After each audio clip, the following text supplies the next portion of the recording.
We're live! Hello and welcome everybody to our kickoff event from the In Motion Recycling Fleet. We're super excited to be here with you. I'm Nika. I'm Maria.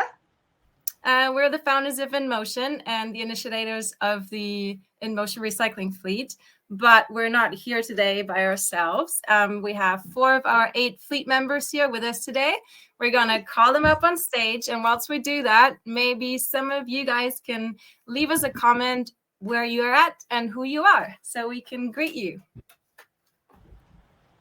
All righty, who do we have? Yeah, I think we have, looks like someone from there, Randy from Minnesota, not Canada though. Hello, Randy. And who else do we got here? Henrik, hello. Hey, Henrik, nice to see you again. Kathy from North Carolina. Well, that has to be nice weather right now.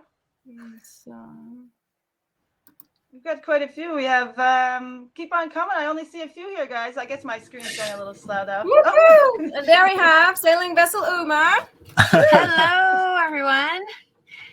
Wow, so many people from so many different places. John from Seattle, Jason from Costa Rica. Do you want to say your names too in case somebody doesn't know you? Which is unlikely, but...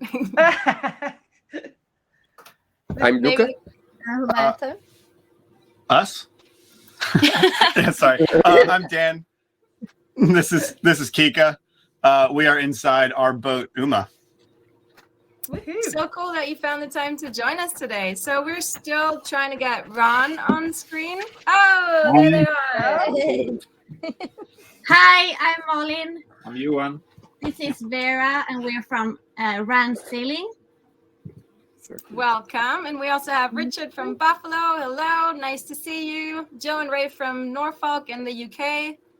We got a Keys traveler here. I'm in the Keys. Oh, we've got lots of people joining. So now we're waiting for the Cruising Kiwis to pop on screen as well. For them, it's actually 3 o'clock in the morning, so maybe they're having some startup trouble. Maybe they need coffee first. And we were already saying they had an that all-nighter, or they're just joining us. It's actually amazing to have 5 sailors on here, but they all have good enough internet to join into a live event. I think that's pretty amazing. I'm impressed. Although Maria and I are landlocked at the moment, so actually that's cheating, I guess. It seems like my internet's the worst, even being landlocked. So we have Jean from Spain and Richard from Oriental. Hello, welcome. Sokai from the Pacific Northwest. Oh no, we already had said hello. Yeah, we have. I love it. Then more and more keep joining. We have Richard. Hey, Richard, how you doing? Oh, here they are. He chartered me. Oh, there are 100 people. So this is our first time on Crowdcast. It's a new platform for us, so we're trying to figure everything out, and we're still waiting for the Cruising Kiwis to come in and everybody else to join. We have Christian from Germany. Hello. Victoria and Nick from Ontario, Canada. Welcome. And yeah, maybe whilst we're still waiting for the Cruising Kiwis, for those of you who are also new to this Crowdcast platform, there's a little ask a question button on the bottom. So if you have any questions for exactly for the fleet members or for us, then you can put them down in the section ask a question. And there's also a little button next to the questions where you can hit vote. So what happens then? The questions with the more votes, they will move up, and we will actually answer the ones with the most votes first. And then if you do have a specific question at a specific fleet member, then make sure you put the @ and then the boat name potentially. Otherwise, we'll just choose one. And let me see one last time if I can get the Cruising Kiwis up. Oh, we lost Uma. Yeah. I think it'll be probably frequent when we come in and out. Rob said they can hear us, which is good. Well, we will let them try and figure out what's going on, because we're gonna move the fleet members to the side a little bit for a little moment, because Maria and I are going to give a little introduction to what is in motion and what is behind the idea of the recycling fleet. But our lovely fleet members will be standing by, and you can chat with them in the comments, hopefully, right? Yeah, sure. Sure. And then That'd be great. And then once we're done with the little introduction, we'll pull everybody back on stage and all the fleet members will get a little time for themselves to introduce themselves. All righty. So see you later, guys. We'll catch you in a bit. Yeah. Okay. So now here's the next challenge. We prepared a couple of slides. They have a little bit of visual to go with our little story. So let's see how this is going to work. There we are. Okay. So everybody can see the screen, I hope. And Maria and I are small on the bottom, right? Hopefully. Unfortunately, it's the way it works. Yeah. Okay. Well, for those of you who don't know us, as I said, I'm Nika, and this is my friend Maria. And like all the fleet members, we also live on a sailboat. Here you see our little 2 sailboats together anchored in Panama under a rainbow. There is Maria's Joanna in the background, the large black boat, and then there's my little Carl in the front. And for those of you who are not sailors, are there any people who are not sailors or not coming from one of the vlogs of the fleet members? Maybe then let us know in the comments. I suppose most of you are here because they sort of know one of the fleet members, sort of. Maybe they're just like, no plastic. or that's possible too. If you're one of those that is just here because of the plastic and you don't know any one of the vloggers, then I think that's worth a little message. So if we tell people that we live on a sailboat, I think what they have in mind is, perfect white beaches, crystal clear water, and people with a cocktail in their hand, probably laying in a hammock. We don't do that kind of fancy stuff. life.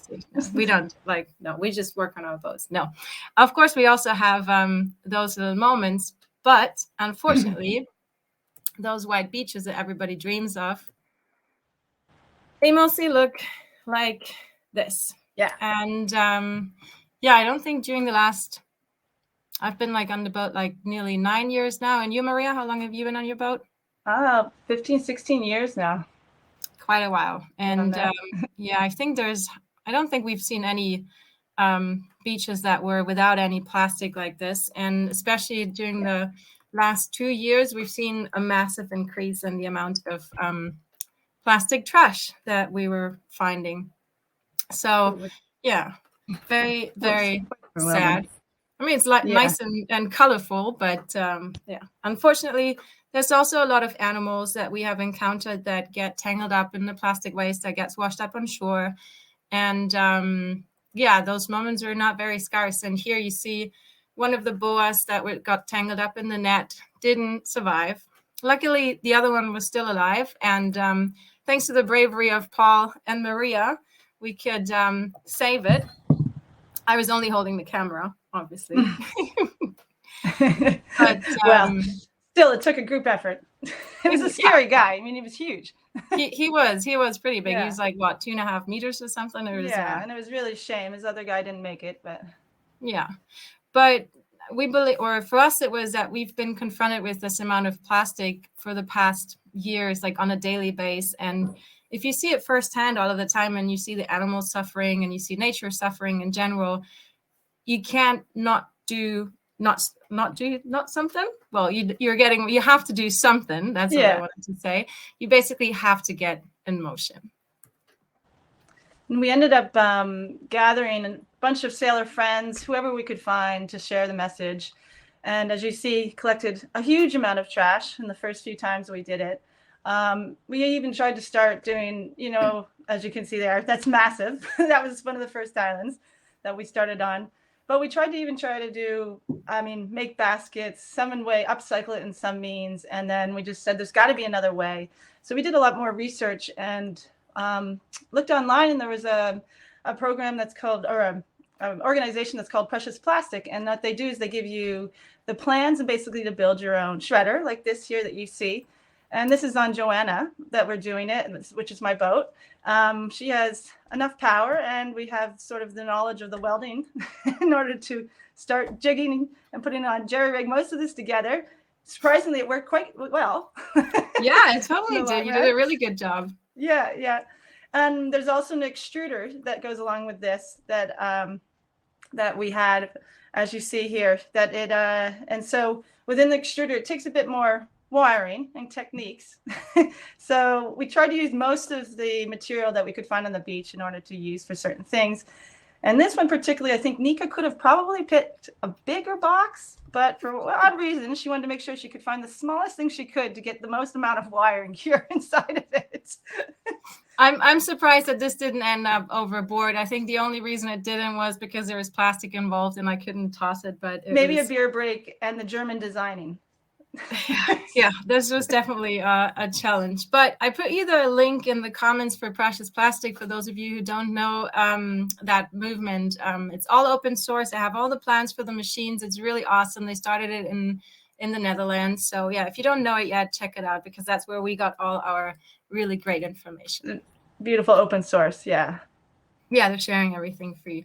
So the recycling process is actually pretty simple. So Maria already told you about the machines. There's the shredder that does what its name says. It shreds the plastic into little flakes. So yeah, you can collect anything you want on the beach. So bottle caps, containers, shampoo bottles. There's lots of oil bottles too that we find, or household oil, but also engine oil. And then you get those little tiny shreds with it. And those shreds will then go into the extruder, which will heat up the plastic and spit out a little plastic filament. And ooh, yeah. And you can kind of make things like this, huh? You can make what?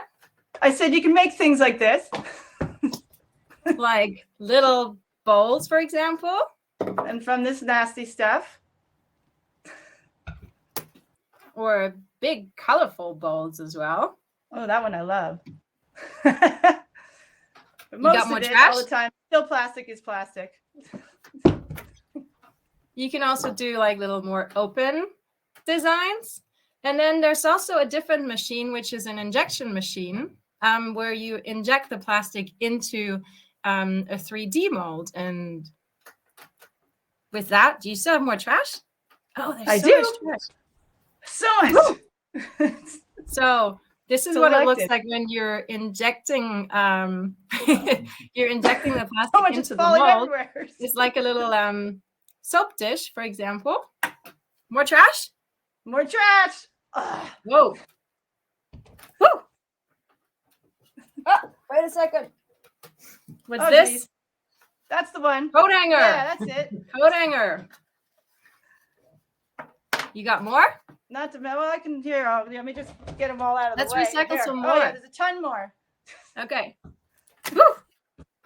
So you can also make little trinkets. These are made from another recycling sailor. They're called the Sea Monkeys. Very inspiring family. And I need one more piece of trash. One more? Okay, this is a good one, I think. This is a good one. Okay. There you go. Oh, don't throw that one. Okay, some flower pots. Really cute, I think. These guys are adorable. Okay, so back to serious presentation. Serious business. I have to go back into the slideshow. We're going to answer your questions later on. So for those who are putting the questions, please put them into the questions section. Then people can vote for your questions, and then we can answer them later on. So we can see them in the question section. Okay, back to the slideshow. Ooh. Yeah, these guys. So as you see, the machines we had were quite heavy and more cumbersome and quite a bit hungry for power. So we were trying to figure out certain ways to, work around that. And also it was tricky. Like if we wanted to bring them ashore and take them to show them within the community, something like this was a bit too bulky, we found. And around the areas, the power consumption probably wouldn't be the best. So we also have, and as you see, our boats became very large trash barges. It just mounds and mounds of trash kept collecting. Joanna ended up having so much junk in her trunk, it was insane. Yeah, I think there was I think there was no beach visit where we didn't come back with like buckets full of plastic trash. And it was getting a bit over the top, I think we have to say. I think so. There was two things happening at the same time. So one thing was that we saw that we were loading our boats full of plastic, and it's too much to deal with because it was getting a bit out of hand. But the other thing is, lots of our friends from the areas, like all our local friends, they came and visited our boats, and they saw the machines, and they got really excited about seeing how that you can turn plastic trash into useful items, and they wanted to test the machines and see how it works. And we got them all very excited about it. And there is one thing that they particularly liked, and we wonder if it had to do with how the trash was actually created, because we had these beer wraps, these beer shrink wraps from the Panama beer. Those of you who've been to Panama probably know the beer. They love those. Those are the best. Yeah, and we shredded them down into little flakes, and then we made some bracelets from them. And all the little kids in the Las Perlas Islands were super excited about the bracelets. And then when we told them what we actually made them off, they're like, "Oh, I gotta tell it to my dad. He's got a bunch of them." So it's like, look what the beer made us. We liked it because we could drink the beer too. I mean, at least we could take care of the plastic part. and I think it was interesting for them to see, because it was, something that they knew as a trash that was produced, and they could see that it was turned into something useful, which they really enjoyed. But we also saw, as I mentioned, that we couldn't really deal with a large amount of plastic. We could recycle plastic on board, like our own plastic, and we could collect a bit on the beaches as well. But we saw that we have to make a difference between recycling on land, where you can recycle bigger amounts of plastic, and the recycling on board. What Maria already mentioned, because due to size of the machines, but also they're really energy hungry. So we decided to donate our machines to a turtle conservation project in Costa Rica. Their name is COPROT. And we saw firsthand, we built up the infrastructure, and we saw firsthand the positive impact that the machines had in that area. But unfortunately today, we don't have that much time to talk about this particular project, because we're here to talk about the fleet. But I'm going to put you a link into the comments. So if you want to sign up for next week's Crowdcast, then we're going to have the volunteers from COPROT joining, and they're going to tell you about the conservation work with the turtles and what they did with our machines. And as you see, we had to figure out some kind of more compactable machine, something that fits on the boat a little bit easier. As we said, something that we can take ashore, and then we can share with the community to make more awareness of these things. And so then we kept thinking, well, wouldn't it be great if other people could do this? If we had a boat full of massive amounts of people around the world joining us, all these great guys, and just to make this awareness so much better. It would and that's and that's basically how the idea got created about the fleet. We saw that the big machines can have a really great impact on shore, but that we could still recycle our own plastic on the boats, and we can also be part in the global combat against plastic pollution. Like, everybody that is on a sailboat can do their own part as long as they have the machines.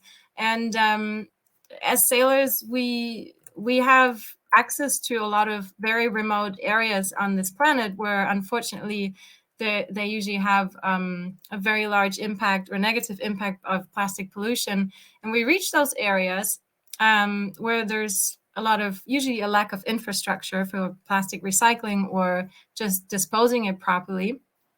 And we strongly believe that building community recycling workspaces has a very positive impact for structurally weak areas like that it can create new income streams, and that it can also clean the environment. And we hope that our ambassadors, like the sailing recycling fleet, that they will spread the word about the potential of plastic recycling in these areas, and they'll create awareness spots all around the globe. You can see on this map where all our fleet members are situated, more or less. And hope to grow. And hope to grow. Exactly. This is basically the trial run to see how everything works. And then we hope that more and more people will join our recycling fleet. And yeah, we hope that then with In Motion, we can turn those awareness spots into recycling workspaces. And with the boats, we hope to, with the sailboats, to outfit the machines, with the machines at least. And then, they can collect from the beaches, and they can also collect on their own what they have on their boats, and the hopes and the processes for them, they can upscale and create, amazing things. So it's best of both worlds, we hope. Oh, look, the Cruising Kiwis made it just in time. Show right up. This is great timing because, basically that is how how we came up with this idea. We were doing onboard recycling. We realized that the machines that we were using were too big, and we thought that will be our land-based work as In Motion to set up community recycling workspaces, but we need more people to spread the word about the potential of small-scale recycling. And all of us sailors can do our part to clean our oceans. So let's bring that fleet up here. Get everybody. Yeah, let's invite the fleet back up on stage. We already have. We know what everybody wants to see. These happy faces. Yes, and we feel. Wake up there. You got it, Rob. We're super happy that these amazing sailors have joined our fleet, and that there will be recycling ocean plastic all around the world very soon. So, the Enuma. So who else? That was some fancy Hollywood magic going on there. I loved it. I have to get out of impressive this. that worked. How do I get out of this? Oh, okay. There you go. There we go. So who are we missing now? We're missing out again. Hello, guys. It's in the middle of the night for you, I think, right? Oh, we might not have their audio yet. Or maybe we don't have their... I think you might have to connect your audio. So until they figure out their audio, so just for those of you who just joined, we're currently here with the In Motion recycling fleet. And if you have any questions, you can put them in the Ask Question button here below. We already have 8 of them with 5 votes here. Maybe we're going to shoot one in whilst the Cruising Kiwis figure out the microphone. Is there any sort of plastic that you can't use? So we're currently working with HDPE, so that's high density polyethylene, and PP, which is polyethylene, so that's number 2 and number 5 plastics. The machines would also take other types of plastic like PET, but then the products get really brittle. So we're not working with those at the moment. So it's basically those 2 plastic types that we work with. Number 4, low density polyethylene would be possible too. All righty, so question box not working here. We also still missing Ron. They're still trying to bring them out. So how about whilst we wait for the others, I'm going to put our first fleet member on the screen, which is Sailing Vessel Odd. Woohoo! Maybe you guys can tell us a little bit about yourself, where you're from, some little short story about your awesome boat Odd, and why you joined the In Motion fleet. I'm Roberta. And I'm Duca. 2 years ago, we bought a boat that was pretty much abandoned. People say that it was neglected because the owner was paying marina, but still, even though he was paying marina, the boat was sitting on the harbor for over 22 years. So it was in need of a lot of love in order to come back to life. And that's what we did for over 2 years, every single day, 7 days a week, 365 days a year. It's also a metal boat, as Nick and Maria's. Yeah, so it's a steel boat that luckily was hot galvanized. That means the structure of the boat, even after 22 years on the dry, was in a really good shape. But all the rest needed a lot of love. So we spent 2 years refitting the boat, making into our floating home. And now for the past 3 months, we've been sailing the coast of Brazil. It's not done yet. Yeah, I mean, someone said this week that repeat, you never finish, you just abandon. You just basically, I don't know, you just you start sailing, and then sometimes you do some stuff like today we're installing a new boom, for example, and we're sailing already. So just, I don't know. So basically, you recycled an old neglected sailboat, right? Or you upcycled it somehow. Upcycled Or it, you yeah. reusing it. So is that it's in your blood basically, and that's why you thought, now we recycled a sailboat, now we're going to recycle ocean plastic. Yeah, actually, we started even before that. We recycled a shipping container. Before we bought this boat, we couldn't afford to have a boat. We couldn't afford to refit a boat. So we're like, we have savings that we can buy a shipping container and we can transform into a home. We can start a YouTube channel, and if the YouTube channel goes well, we might find our dream project that is a boat, and that's what we did. For almost 2 years, we worked on a house. We bought just a 15 years old shipping container. We built the whole thing, learned how to weld, how to do woodworking and everything, and then moved to the boat. 2 years work on the boat, and so basically fixing things and building things for 4 years now. Never stop working.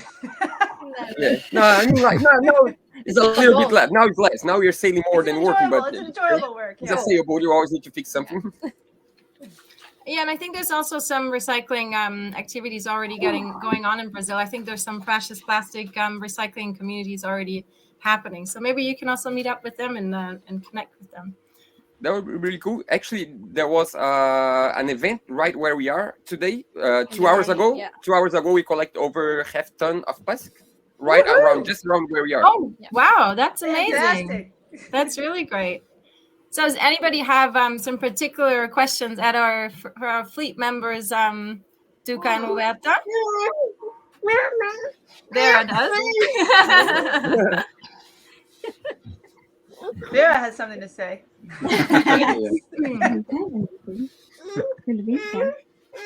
I think so. You have told us before that a little secret about your plastic collection that you have going on Odd. Yeah, the truth is, when you invited us to be part of this project, because we've been following actually In Mocean for a while, because you, Kika, we've been following you since you bought the boat, literally. Like, first video you did, we watched your first video. And when you invited us to become part of the fleet, we were so honored that we were still refitting the boat, and we used a lot of materials while refitting the boat. So we had, for example, a lot of zip ties, like, how you call it, like zip ties, I think? The plastic little zip things. ties, Yeah. So since the day you said we might be part of that, we just keep saving all the rest of leftovers from the refit of the boat, so we can make products from materials that we used on Odd.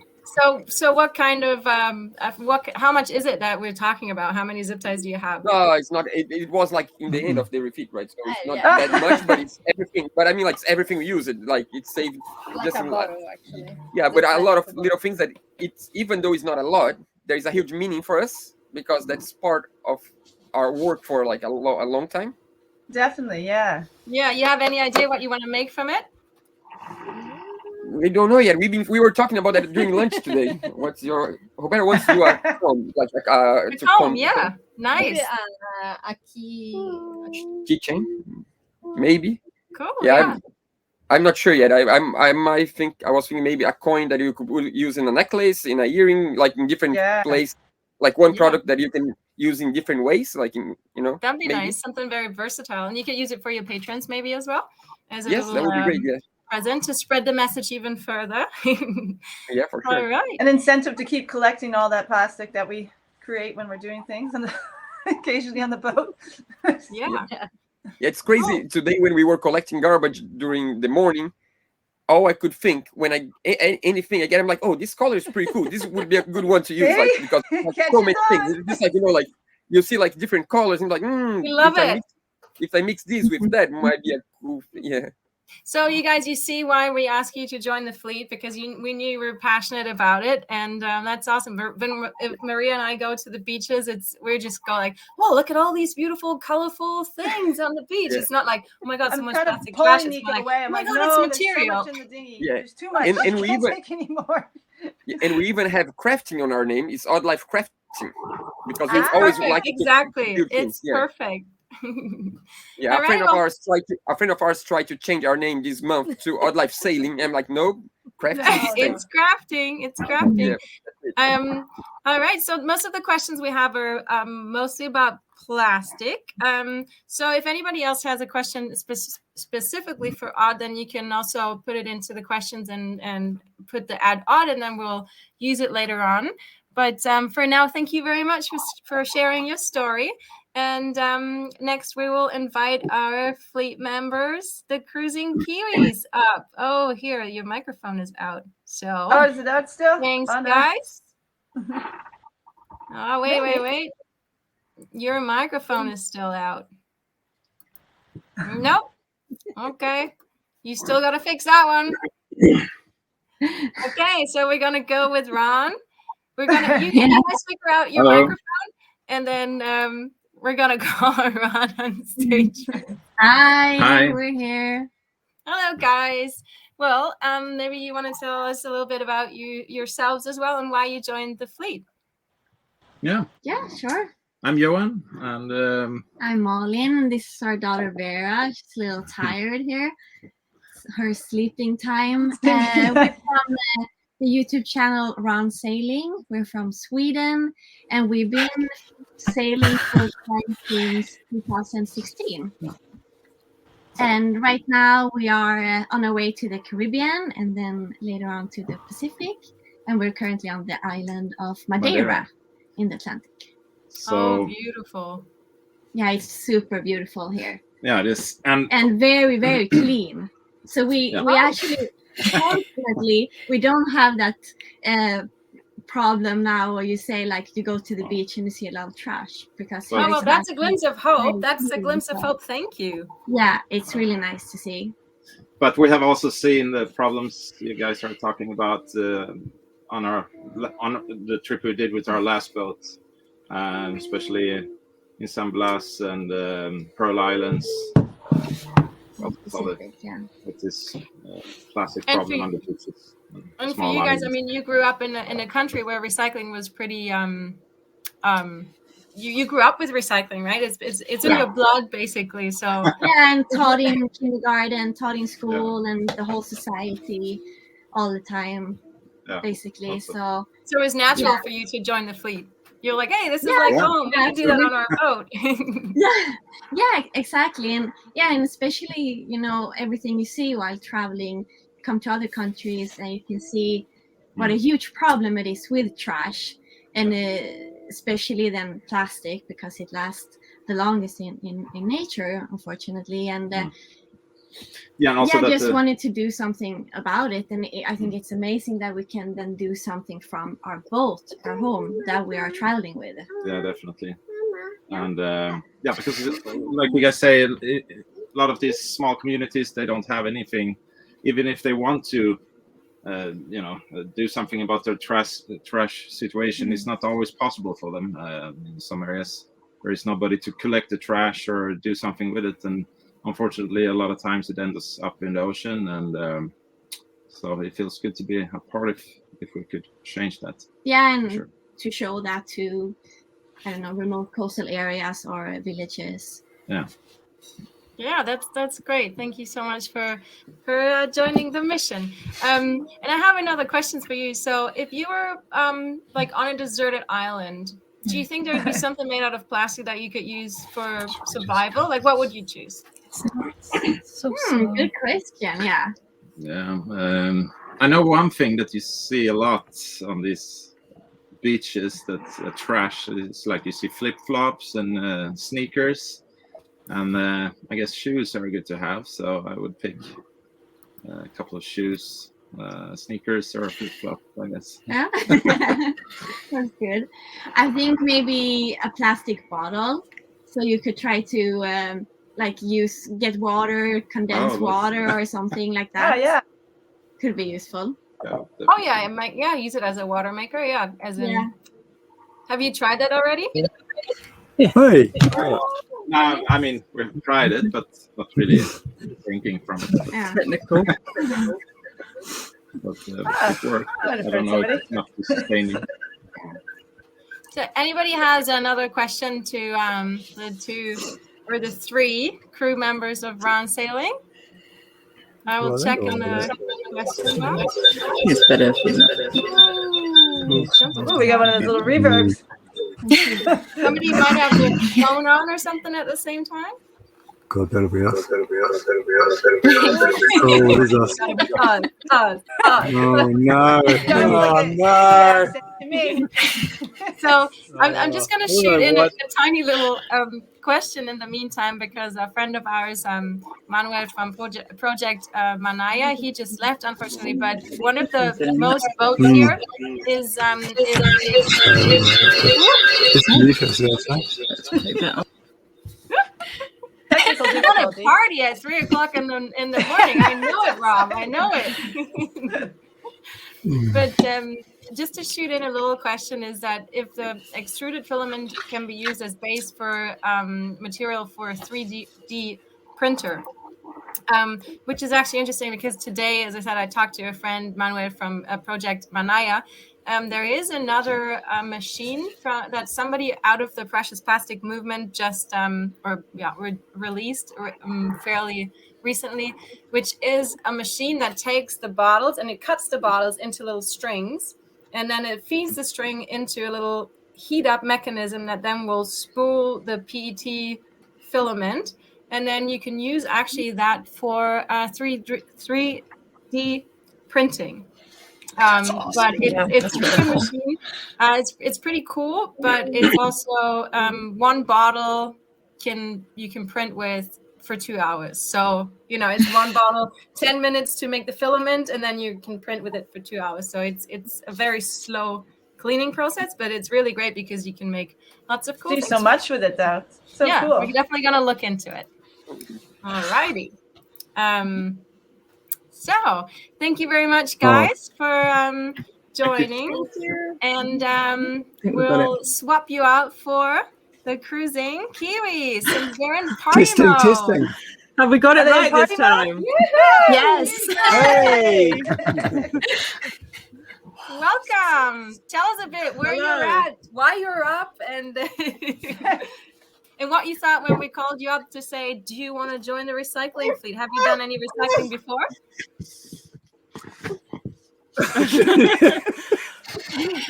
Good morning. Well, we recycle our own plastic. Maybe say who you are first. What's that? Maybe you can give us a little introduction, who you are, and because some people might not know you, so maybe you can tell us your names, and you're probably not everybody, right? I think there's 2 people that might be asleep still. Yes. And one who's not here. Oh, Yeah, so we're a family of 5 from New Zealand. I'm originally from England. Our eldest son is in New Zealand. Our 2 other sons are sleeping on the boat. It's 3:30 in the morning here. So hey, everybody give them a high five for getting up that early to join this event. Thank you so much. This is really cool. yeah. Oh, and what else about us? We've been living. So we've had our boat for 7 years, and we've been living on it full time for 3. And where are you currently at? Okay. We are at Western Australia. We sailed to Australia via Fiji in November 2019. And then a month later, we got hit by lightning. And then while lightning repairs were taking place, COVID arrived. And we've sort of been kind of stuck in Australia ever since, but we've been having a huge adventure here. Yeah. Sailing around Australia. Oh, How's the plastic fantastic. situation in Australia? Is it clean, or do you get a lot of trash? Oh, it's like anywhere. We were really shocked about 6 weeks ago now. Yeah. We're up in the Rolly Shoals, which is deemed one of the most pristine environments in the world. Well, if not Australia, the world, in fact. They're very proud of it, and rightly so. We were anchored in one of the 3 atolls called Clerk Reef. No, Mermaid Reef. And was it Mermaid? And we witnessed a literal stream of plastic. Constant It was bizarre. Just going past this boat, it was about 5 meters wide, and just constant plastic, and it was flowing through our anchorage, and there was all sorts of manner of things. A lot of it was actually had Asian writing on it, and there was no Australian plastic that we could see. Made in Australia. But It it was current, bizarre. boy. So bizarre. Yeah, that's really sad. Really It sad. was really sad. It was in one of our recent Yeah. episodes, actually. Yeah, because we actually haven't seen a huge amount of plastic in the sea around Australia. Apparently, along the top, the Northern Territory, there's a lot, but coming down from Indonesia. But where we've been, not so much. So to see it, it was incredible. Yeah. Yeah. So It's hopefully insane soon how we'll be far able to do the something current about trips it. carry everything. Oh, sorry, Nika. We didn't hear that. What was that? No, I said, so hopefully soon you'll be able to do something about it with your brand new recycling Oh, machine. Yeah. Oh my goodness. Well, we stopped. We when we were at the Royal Shoals, in about, I don't know, 10 minutes, we filled a bucket. So it was, wow. yeah. So now, if we did that, we'd Yeah, get we'd out have- the scrubbing we'd have brush made and a we'd new be cleaning boat. it up. Yeah, right. Exactly. So someone I love has the been enthusiasm. asking, someone was asking if you can use any kind of plastic at the same time or if you have to keep it separate. Do you guys know something about that already? Or do we probably have to run you through a little Well, training you know, before there's you two get the types of machine? plastic in particular that are very user-friendly with the devices, aren't there? Yeah, and we definitely have to do some separation of the different kinds of plastic before we recycle them to keep them separate so they're recyclable all over again. Yeah, and have you guys any experience with recycling, or is this new to you? Oh, it's pretty new to us. We haven't done a whole lot. I mean, other than what everyone else does, you know, that you separate your cans. There are literally some places not recycling in the places. Some of the places we visited, a lot do, but yeah, I think there's a problem now. We've discovered, and certainly New Zealand, for a while there, they were exporting a lot of the separated recycled products to China. And I think that has ceased. And I'm not sure that New Zealand is not putting it in the dumps now, a lot of it. But I thought I heard you, or I thought there was a little story about you and recycling that was had something to do with your kids, I think. Oh, yes. Yeah, Finn, our eldest boy, is he's a multiple talented person and very creative as well. And, you know, brotherly love, he decided one day to recycle because, you know, let's face it, human waste is actually a reusable product. Yeah. And so you could argue, and animal waste is too. And we have a pet dog. So Finn one day, Finn I know is listening in on this. Sorry, Finn, gonna dob you. Finn decided to play a prank on his second eldest brother, little brother, and wrapped some dog poo, our pet dog poo, into a lolly wrapper. Okay, Declan, there's a lolly for you. And Declan usually, no. In the trap, I don't know that it went. I don't know that he ate it. I think he did. Well, And then so he That's an discovered the truth. upcycle if I've ever heard of one. It's a recyclable situation you don't want to repeat. So we have some great things to expect from you, it seems. We'll try and aim a bit higher than that. What? But I hope you're going to will. stay at the same level of funness. Yeah, try to. I think we lost Uma. Oh, internet out. Maybe their internet is out. Take a look So- at one of these building questions here. Yeah, exactly. Maria, maybe you want to answer this one. Are there any molds that would create something that can be used as a building material, like a giant Lego brick or a board that can be snapped together like laminate flooring? Mitchell wanted to know this.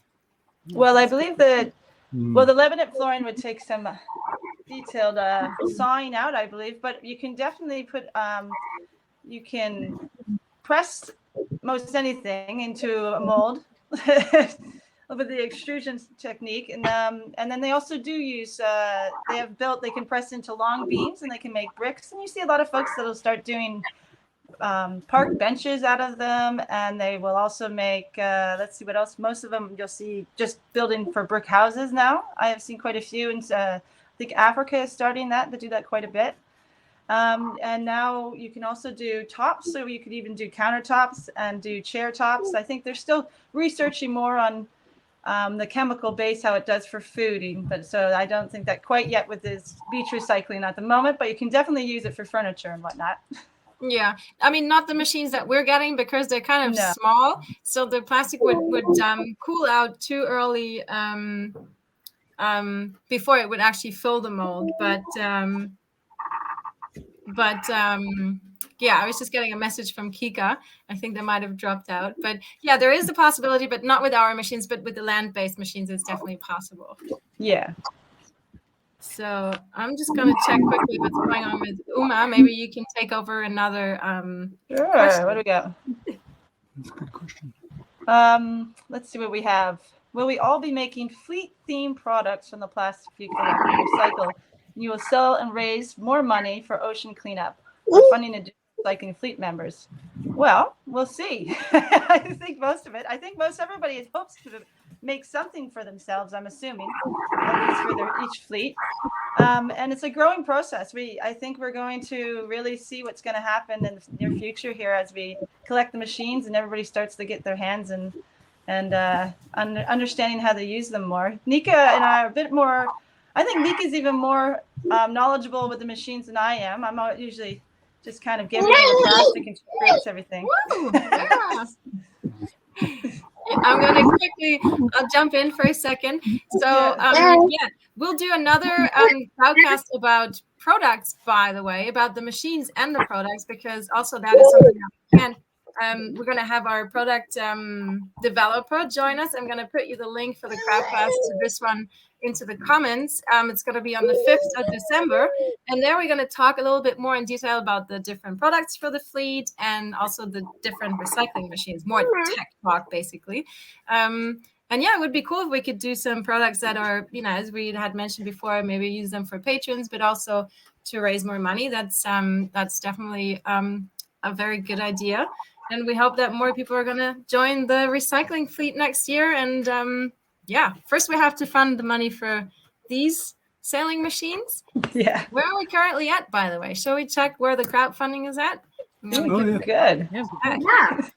So, Jesus Christ. Lots of fantastic people out there. $16,258. $16,000. You guys are so amazing. Thank you for your support. It's really, you don't know how happy you're making us that you're supporting this mission. Thank you very much. Awesome.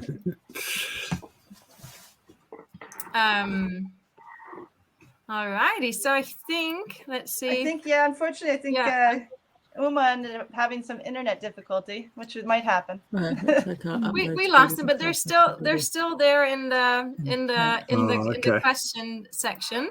So they're still watching. Let's see what other questions we have. Do they have voice ability? Maybe not, huh? Oh, I don't know. Yeah. Danica, maybe you can. I'm gonna invite you again, and then maybe you can try voice. I don't know if that's gonna work.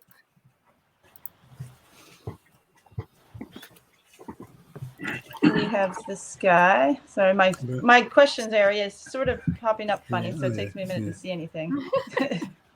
We're having technical difficulties everywhere here. Hooray, we're not the only ones. Yeah, no. Oh, no. Well, somebody's asking if in volume, what is done with the shredded plastic? Only so many pots and trinkets can be crafted. Yes, that's a very good point. For example, in the community workspaces, there will be corporation partners, like business partners, where the communities will, try to have different distribution channels with products more that are usable, not like trinkets, but something that, like the soap boxes or little buttons or something that will replace other products that are usually made of virgin plastic, will be replaced by recycled plastic. And on the boats, obviously, we can only recycle as much plastic as it is meaningful. And the big industrial recycling still has to take place in other spots. So for us, it's more everybody does their little part, and if we're a big group of everybody doing their own little part, then we in the total we can make a positive impact as well, because we believe it's important to have little initiatives and big initiatives, and together from all different levels we can combat the big problem of plastic pollution.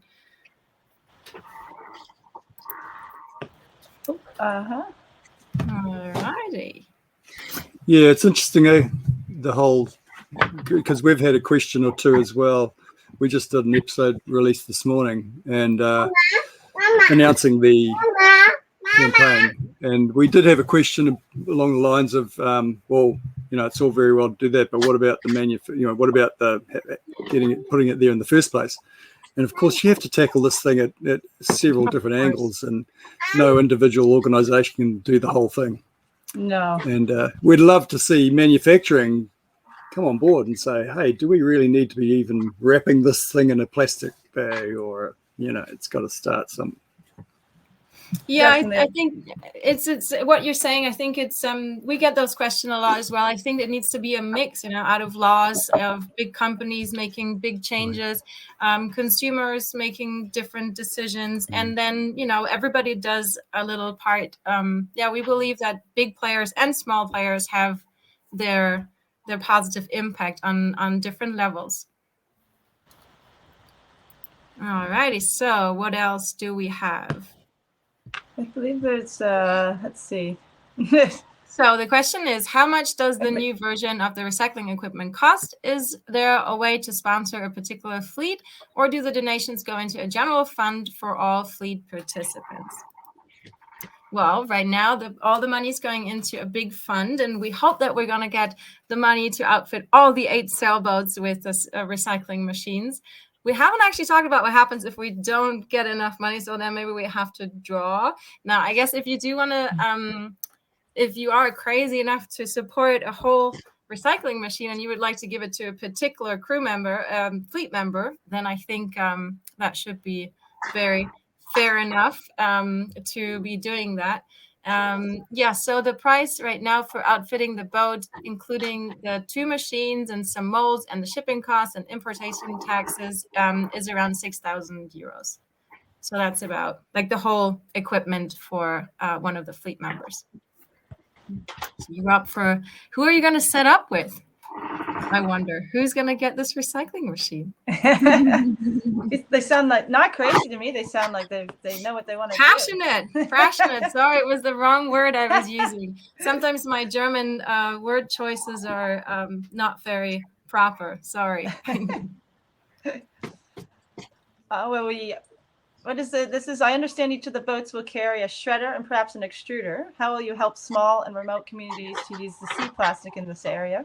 Will you be donating machines as well as training to these communities? So the hopes is, as you see, when the machines are on the boat, we ourselves create our own plastic. So it also helps with our own situations, not to impede on local communities. That's one step that helps out. And then when you are in an area, the hopes is as well that you can create awareness about it, and you take the machines to a shore, and then you start involving the community and showing them how to use the machines. And most of the time our experiences have been amazing.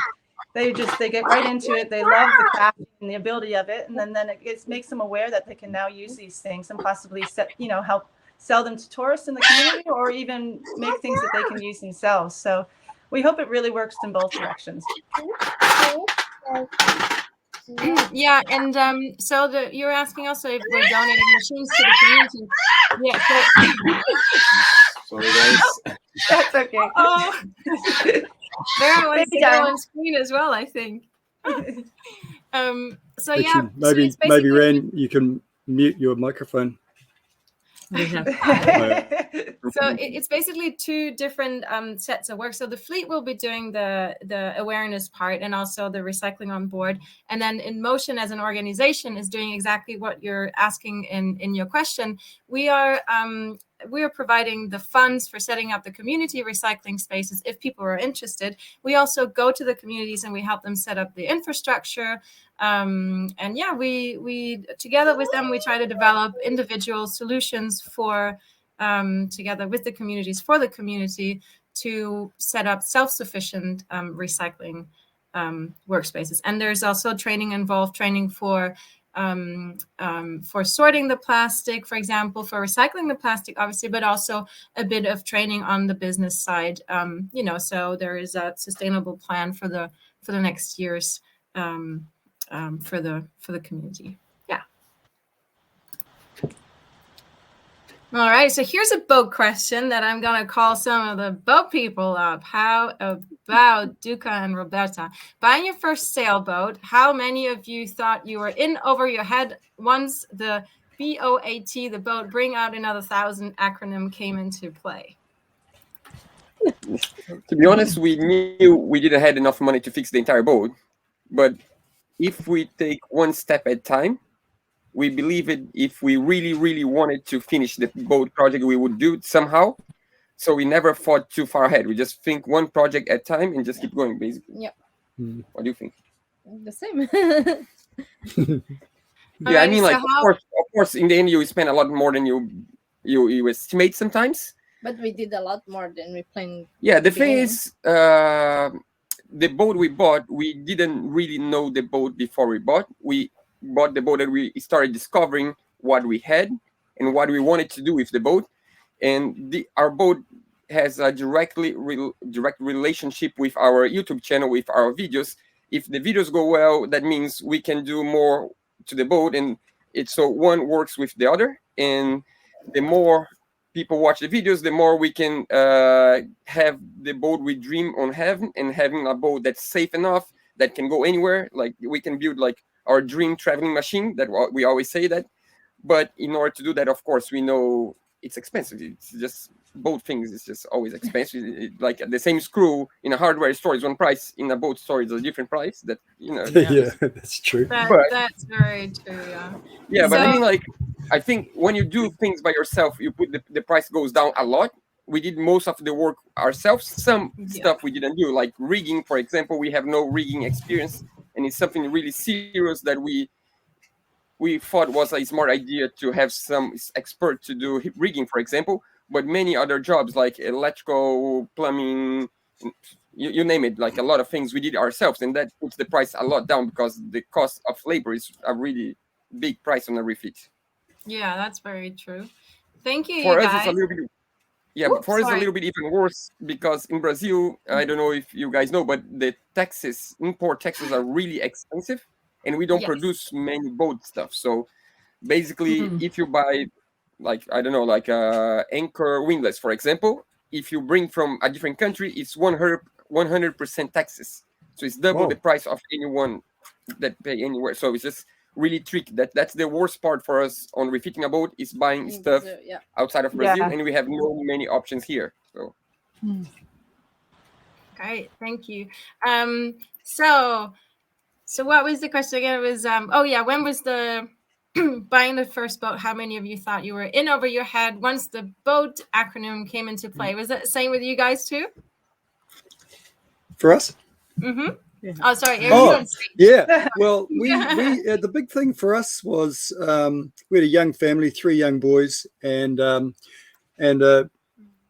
parents that were moderately to zero experience. I had sailed a little P-class yacht, 7-foot yacht as a 10 to 12-year-old, and I had kind of 10 years earlier had rowed across the Atlantic Ocean in a little plywood rowing boat, but that didn't really qualify us to sail.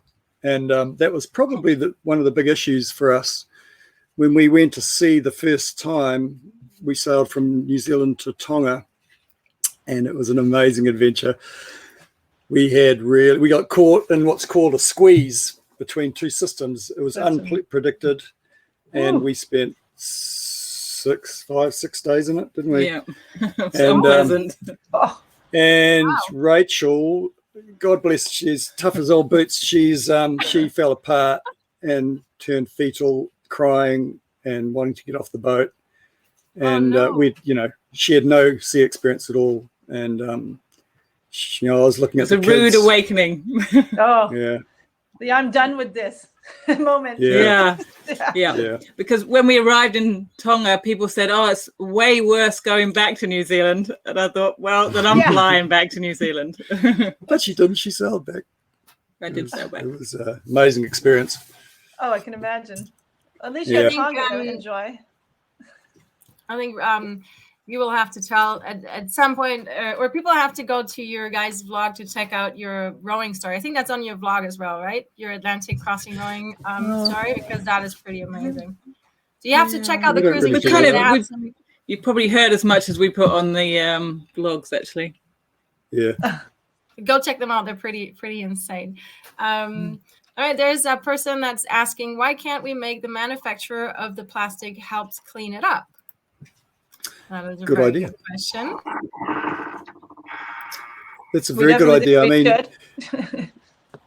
there's a lot of arguments for taxes and taxes for dealing with the waste that's produced in the manufacturer's product, and it's got to cycle back.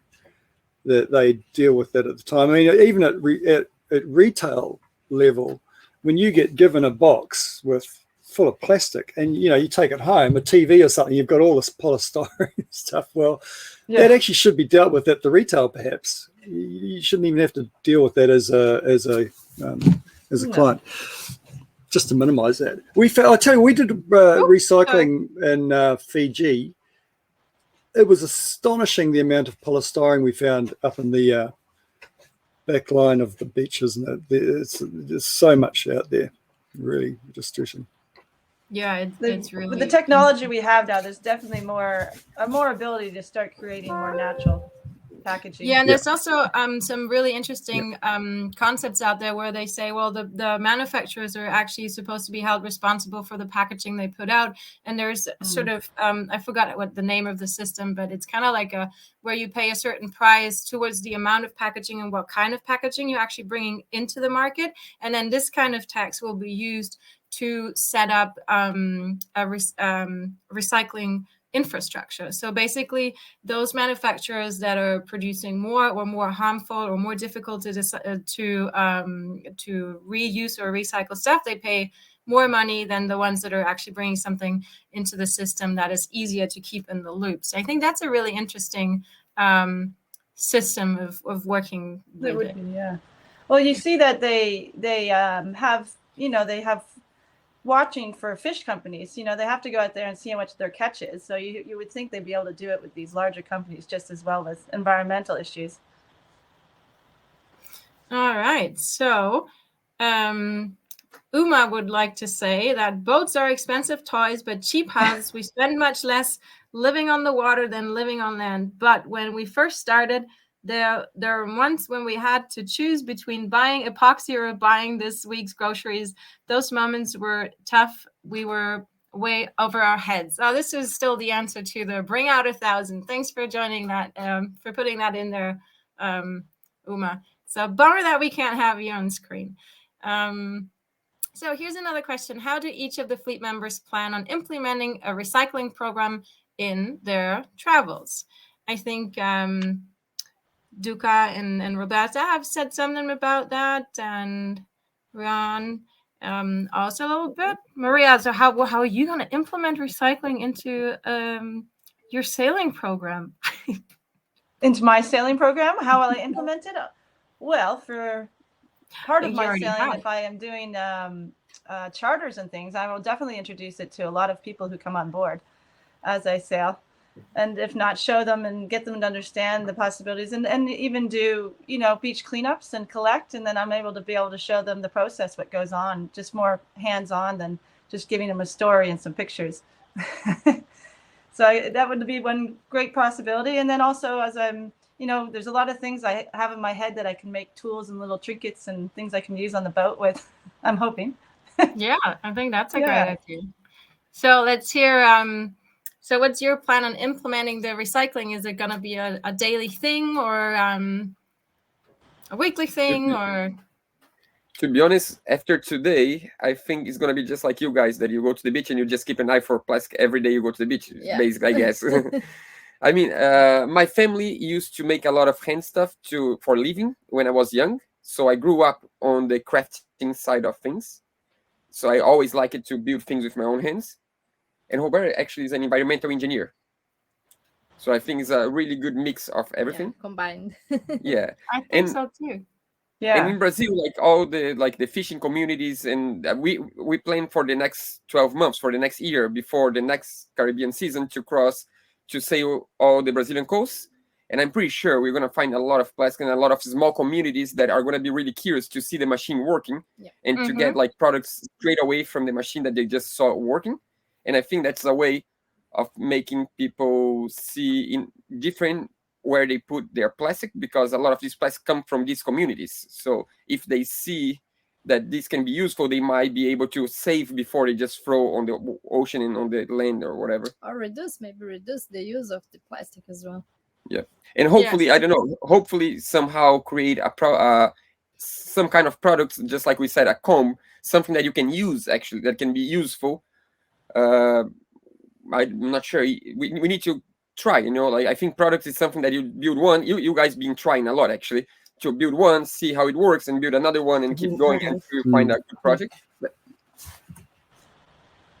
Yeah, I think that sounds like a very promising program that you have lined up there.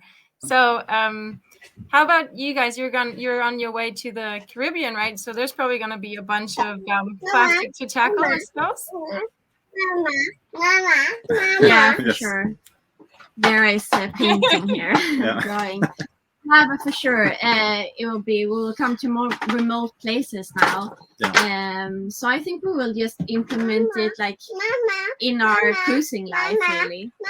Yeah, and see what can be done when we are coming to places where, like places we talked about before, like San Blas and the Pearl Islands, because we're going through those islands on this trip as well, and then we'll head out in the Pacific, and I guess it will be the same on a lot of islands. I think so. All righty. Right. Another thing coming recycler. No, sorry. No, it's fine. Vera wanted to be part of the conversation too. Yeah. So, Rob and Rachel, how are you going to implement the recycling? And I'm going to get Kika to write me her answer, maybe, and then we can, or maybe Kika, you can send me a voice message, and then I can put it out here for you. Oh, that's smart. Whilst Rob and Rachel are telling us. So, well, we're looking forward to finding things on the beach. As I said, there aren't that many things that wash up on the beach where we are at the moment. We're in a place called Shark Bay at the moment, so it's not the right direction for things to wash up. But we were hoping, and you can tell me if I'm right, if we can make this, but we wanted to make something that was practical, that something, and we were thinking paddles for kayak paddle, the end bit. But would that be too big? We would have to talk to the manufacturer. It's possible that it's too big for the manual machines. It works if you heat up the mold a little bit, because the problem is the mold was going to be fairly long. So because it's going to be a manual recycling machine, it's a little slower than the one that's with the motor. And that means you probably could use the handle top, maybe. Yeah. The handle top. Something that we could. Yeah, but for for an individual paddle, you mean? Yeah. Mm-hmm. Yeah. But for the whole blade, it might be tricky unless you heat up the mold somehow, so the plastic doesn't cool down before it reaches the end. We'll put our thinking caps on for really practical things. That's great. So let's see if Kika sent me a message yet. No, I think maybe she didn't hear me. Maybe they're out. We were thinking making lamps or lampshades. Lampshades, that's very good, yeah. And using LEDs, of course, the heat, there's no heat issue with those. So there's lots of creative stuff we could do there, I think. Rachel's the creative one in our family. I've definitely seen a lot of folks more and more starting just to do even things for their knives, just to make their knives handles a lot more easy held. So they just wrap it right around the handle, just so it's kind of a grip point for fishing knives and things like that. So very simple, but it works. It's incredible. Your mind just starts working in a lot of different ways that once you start seeing what you can do when you get your hands on the machines. Yeah, that's true. Yeah, I think like, for my part, before I started sailing, I told my parents that I was going to buy a boat, and they were obviously asking the question like, well, how are you going to finance your living? And I was thinking back of my backpacker days, and I was saying like, well, I'm just going to make this jewelry from the stuff that I find in the jungle, and I'm going to sell it to tourists, and that's how I'm going to make a living. So, well, nowadays you don't find seeds in the jungle anymore; you find plastic in the jungle, and well, there you are. Voila, mom and dad, I'm now making jewelry out of plastic. So I think I'm going to obviously also do some other more useful household items, but I think I'm going to specialize in a little bit of jewelry making, because I think it's a very nice earrings way. Definitely came out nice. Yeah. Beautiful. Yeah. This is from a goldsmith here in my hometown, Lüneburg, Arthur Müller. They made them for one of our fundraiser events, and they also have the little In Motion symbol on it, and it's like a little wave that moves. I think it's a nice way of carrying the message on yourself and promoting it to other people. So that's a little bit of the thought behind it. Okay, so let's see. Gosh, wouldn't it be amazing? Okay, Kika is typing something. If we can get communities in every community, there's one person like you, Nika, that has created something and building something and then inspiring other members in their communities to do that. And if you can, and this is the whole concept of this, isn't it? Is to get individual communities taking it on board and then sucking that plastic out of the ocean and converting it in their community. Step at a time. The whole concept is so awesome. And it's one small step that we're taking here towards that. Exactly. That's the plan with In Motion, to hopefully create more of those community recycling spaces. I mean, we're starting, but we already got one set up, and we're tackling the next one in spring next year. So it's going to be exciting. So Uma is just typing us a little answer. So I'm just going to read it out to you just to make it a little bit more lively. What they plan to do with recycling, I think the focus for us will be to show people that it's possible. But I think the beauty of the machine will be to upcycle our own plastic as well, that inevitably ends up on board. Because the reality is, shampoo bottles, toothpaste, there are certain things that will always come in plastic containers. And instead of burning it, like we had to in the Bahamas, we can recycle it and maybe even build more tools for Dan. I like it. I think tools is a really great idea. And I think all of us sailors, we know that occasionally there is burning of plastic going on because you can't store it for forever. And Uma, here's another question for you that you can type away on. Does Uma have enough power on board to run the shredder and extruder? Or maybe I can also say a little bit about the amount of power that it's going to be drawing. So the extruder that we're looking at, basically, also just to say that it's a mix of extruder and injection machine. So we're actually combining the two techniques, or not us, but the manufacturer of the machines is combining the two techniques, which is really awesome. It gives you the chance to extrude and to inject at the same time. And it's taking about 1.2 kilowatts of power. And Uma is saying, yeah, no problem at all. And we have two different kinds of shredders. One is from a different company. It's a manual shredder.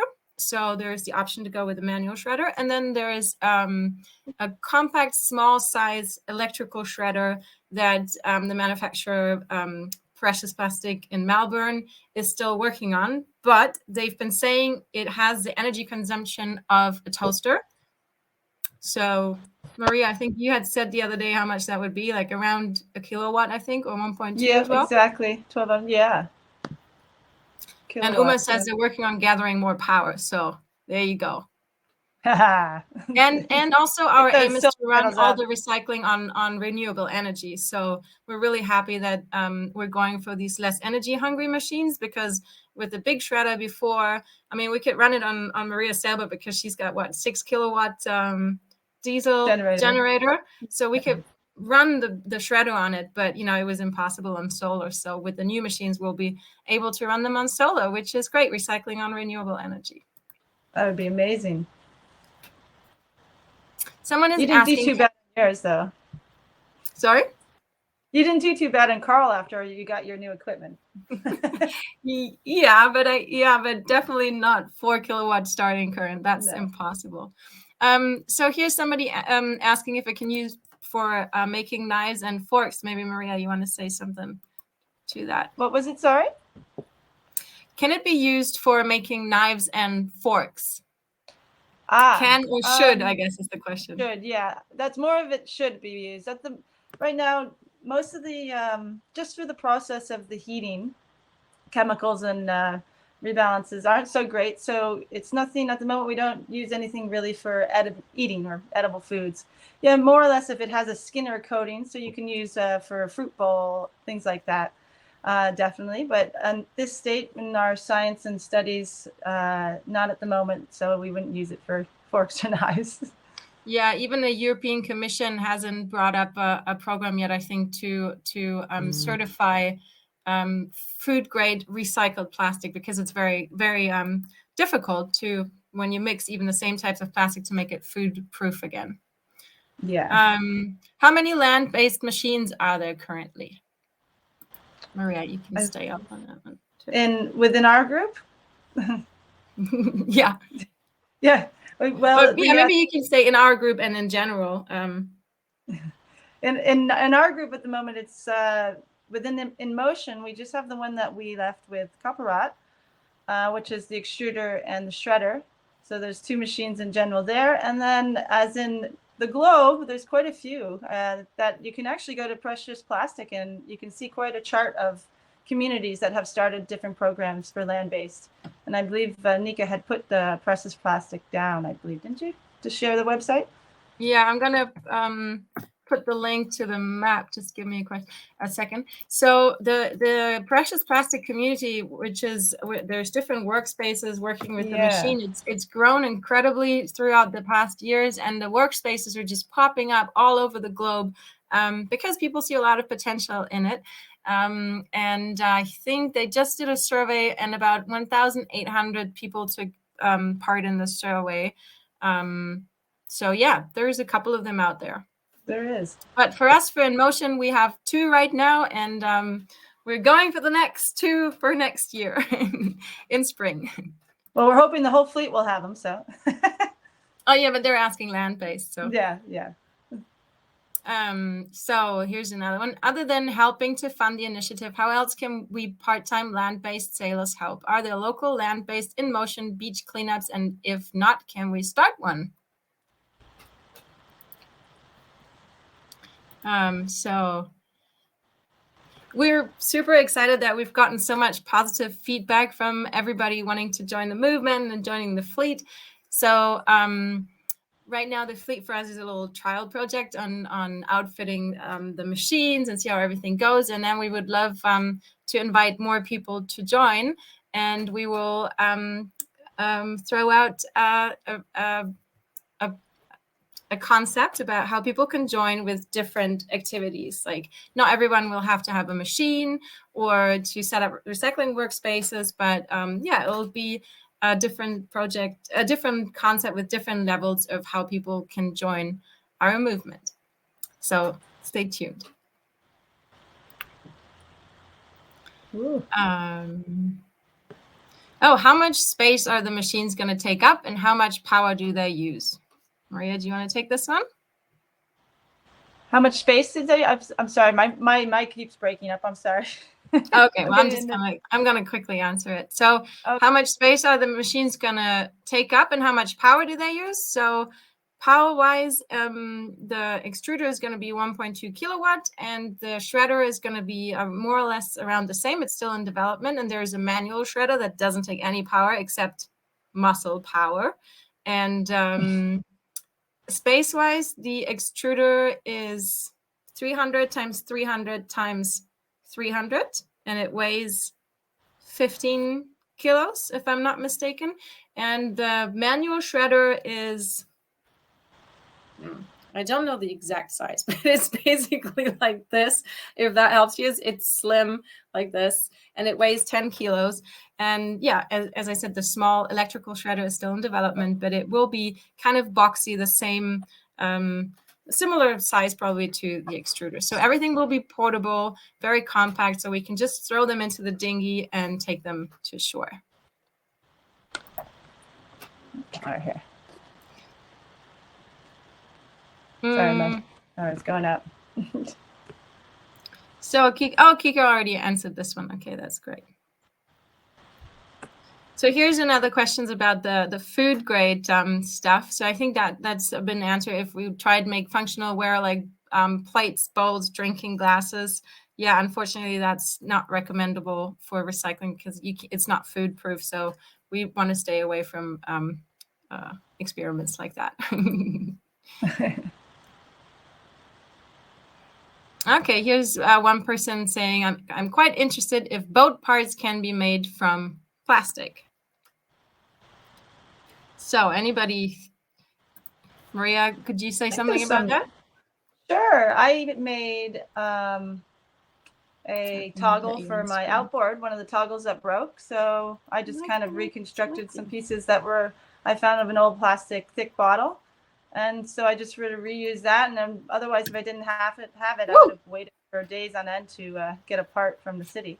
So that worked out. Now with machines, I think then you were able to do quite a few things if you decide to get certain molds, of course. But I think you have to sort of be witty about it and think it through. But I find there's quite a few opportunities for sure. Yeah, and I think also looking into that, I think we lost Maria. Looking into that PET bottled bot would be also an interesting addition to the recycling feeds, because then you could actually make boat parts like, very particular things. I'm gonna look for Maria where she went. Where did my thing go? Oh, you're still there. Sometimes it's, yeah, I think my computer's starting to act up on me. Okay, we had here how it all started. I think we said a lot about that in the beginning. How do we turn on video and audio? Okay, that's maybe too late for answer that. I hope you found that out. You can ask Thomas. Sorry, you can ask Rob and Rachel that one. They'll answer you. So here's somebody asking, is there a chance for a boat owner who's not a member of the In Motion recycling feed to get a machine on their boat? Hell yeah. There is different manufacturers for machines. Some of them are a little bit more bulky, like the ones that we had in the beginning.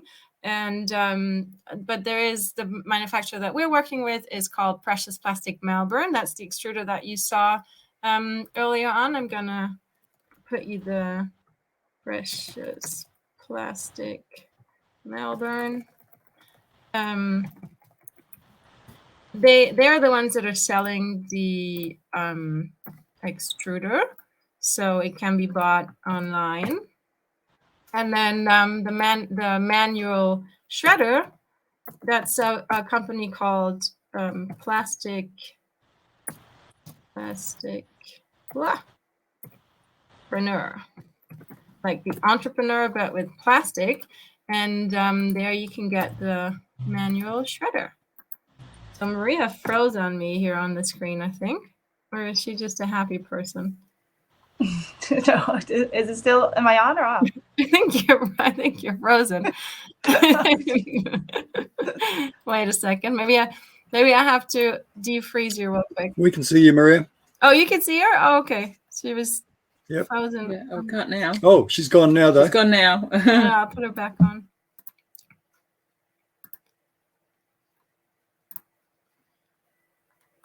Alrighty, so that was late. Will there be a video of this feed? Yes, there will be a video of this feed. It's all recorded. And the nice thing about Crowdcast, in comparison to, for example, a YouTube feed, is that even afterwards, you can see all the questions and all the answers and all the chats. So I think that's a really big plus on the Crowdcast platform. So here is a question for Ron saying, Johan, what are your plans with the machines? I guess you answered that, or do you want to add anything to that? Did you come up with anything in the meantime? Any different plans? No, but I think we'll.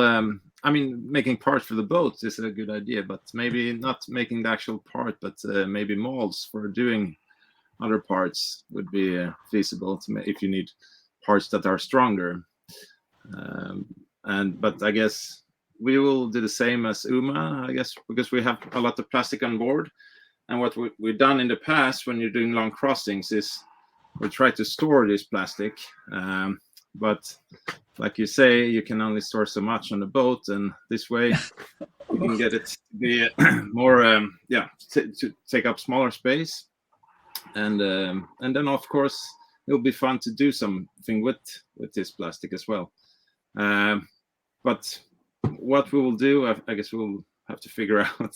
So you think you can make molds, Johan? You have because you're pretty skillful as well, right, with machines and everything. No, but that was just the one thing when you got the question that maybe the plastic in itself is not strong enough to hold. If you make a block or something for the boat, but you can certainly do a mold from it, and then maybe use epoxy and fiber. Definitely. Now I understand what you mean. Yeah, that's a great idea too. So, but could you make a mold as well? Yeah, I mean that would be possible. From aluminum? Yeah, but you can make the mold from plastic, and then No, but if you wanted to make a mold for injecting the plastic into, that probably you would need metal, I suppose. Well, Roberta, you could do it with your engineering skills. I'm not sure. I'm out of service for like 15 years. Get back at it. Surprise us all. Yeah, I can research about it. Did we lose Maria?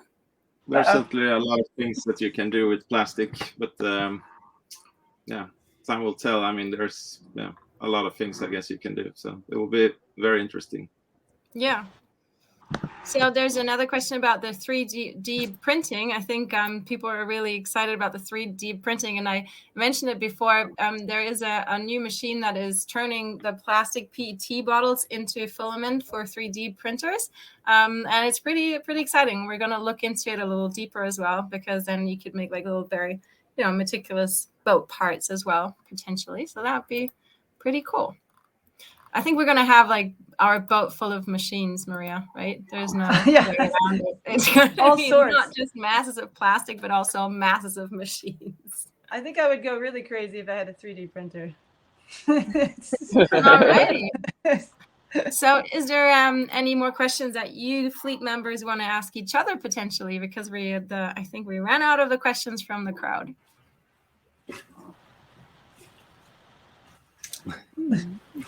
Anyone Till next week.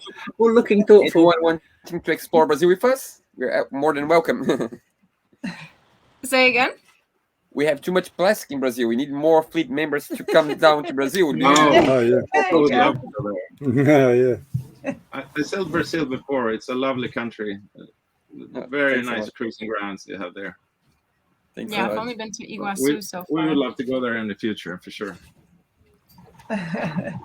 All righty. Well, if there is, are there any other questions that anybody wants to shoot from the crowd, or is everything answered? We've been on now for 1.5 hours. Wow. Thank you so much, everybody, for your time. I really want to say thank you so much to all the fleet members for joining the mission. We're really, really happy to have all of you on board. And thank you so much for everybody that joined us today and shared this chat with us. So we're really happy that you're keen to know more about the initiative, and we hope to stay tuned with you guys and interact some more. Maybe next week when we're talking with Coprod about the community recycling space, and then on the 5th of December. With our machine manufacturer. All the links are in the comments, so you can find them there. And I just see that Kika was saying yes to wine. My dad really sweetly just brought me a glass of wine. He was the one throwing the plastic around. So thank you, Dad. People love that, I think. So yeah. Right now, we're at $16,318 for the crowdfunding campaign. Massive thank you to everybody out there. Please, everybody, give a big thank you to everybody that donated to our recycling machine. Thanks, guys. That's awesome. Really, this would not be possible without all of you out there. You're making this happen, and we're extremely grateful. And the ocean is too. All righty. So, I think that's it. Or Maria, do you want to have any last words to say? Did I freeze again? No. Last words just being, as much as you said, I can't say any more thanks than that. And I never thought in my lifetime that not that I would wish, since it's towards plastic, but to have such a unity of people coming together to try out a new feat and see what we can do just one step at a time, or one wave at a time, I guess, this time. Yeah. It's really amazing, and I think we're still overwhelmed with everything, and we're looking forward to what's coming up. So let's catch the wave to Cleveland tomorrow, everybody. Woo! Thanks, guys. Thanks for joining. Have a good night, morning, evening, wherever you are. See ya. Good night. Good night. I'll say good night. Good night. We're going back to bed. Bye-bye, everybody. See you later. Bye. Ciao.